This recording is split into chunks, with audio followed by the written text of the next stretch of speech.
Bicol Daily News. Ika-30 araw ng Enero taong 2020 nang maitala ang pinakaunang kaso ng COVID-19 sa Pilipinas. Mula roon, mababago pala ang takbo ng buhay ng bawat Pilipino. Sa unti-unting paglobo ng kaso ng COVID-19 sa buong mundo, isa sa mga lubhang naapektuhan ay ang sektor ng edukasyon. Bilang aksyon, ipinanukala ng gobyerno ng Pilipinas ang distance learning para sa patuloy na pag-aaral ng mga estudyante. Habang ang DepEd ay gumagamit ng modular approach para sa elementarya at sekundarya, ang CHED naman ay umasa sa online learning para sa kolehiyo.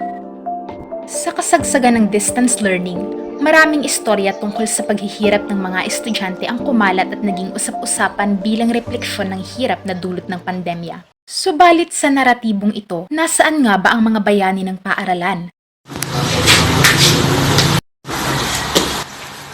Ang ating mga guro na walang tigil din naman ng trabaho upang patuloy na makapaghatid ng kaalaman sa gitna ng pandemya.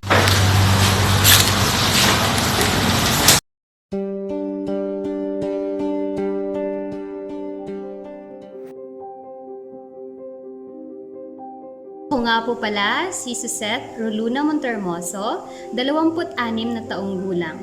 Kasalukuyang nakatira sa Barangay Badyang, Lungsod ng Katayngan, Masbate. Nagtuturo sa mababang paaralan ng Badyang National High School. Malaki pa rin ang paniniwala ko na gagawa ng paraan ang aming ehensya para sa mga bata. Ako po si Ambrose Benjamin, ay nagtuturo sa isang pribadong paaralan dito sa Sorsogon City, Computer Communication Development Institute. Naisip ko nang hindi talaga magkakaroon ng face-to-face. Ang aming school ay gumamit ng tinatawag na online distance learning. Walang rason ang mga bata na huminto sa pag-aaral. Ngunit sa kaso ni Teacher Joseph at Teacher Benjamin, doble ang pagsubok dahil bukod sa sila ay nagtuturo, kasalukuyan rin silang nag-aaral para sa kanilang masteral degree. Nagkaroon kami ng pagpupulong na pag-usapan namin ang tungkol sa Basic Education Learning Continuity Plan or BELCP na kung saan doon nakasaad ang pamamaraan na ipapatupad sa modular distance learning. Maraming paghahanda ang ginawa, katulad na lamang ng pag-aayos ng budget para sa kailangang school supply, bond paper, printer, at ink. Kasabay din dito ang schedule kung kailan ibibigay ang mga modules. May mga nakatalagang lugar din kami kung saan ang mga guro natin ay siyang pupunta sa bawat barangay para dalhin ang mga modules. Naranas din ako ng adjustment period. Mas maraming oras ang kailangan. Mga requirement din na kailangan gugulan ng panahon. Hina ang aming internet connection. Kaya kung magkakaroon ng synchronous meeting, kailangan kong lumabas. Pinag-aralan ko ng maayos ang gagamitin naming learning management system.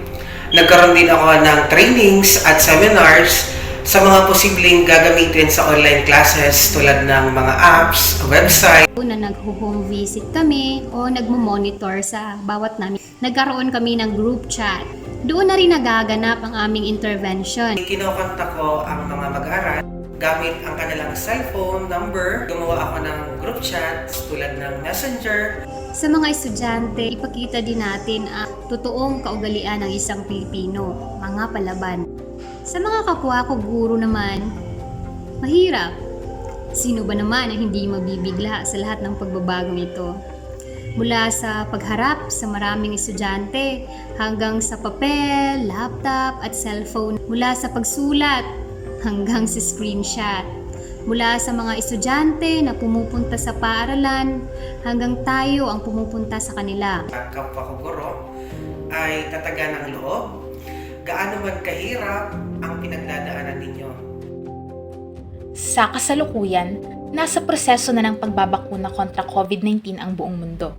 Subalit matatagalan pa bago tayo makabalik sa normal at tuluyang makabalik sa mga classroom kasama ang mga kaklase at gurong parte na ng ating buhay. Sa ngayon, ang pinakamagagawa natin ay magtulungan, mag-unawaan at huwag maging manhid sa paghihirap ng kapwa. Lalo't lahat naman tayo ay gusto lamang maitawid ang pang-araw-araw na buhay.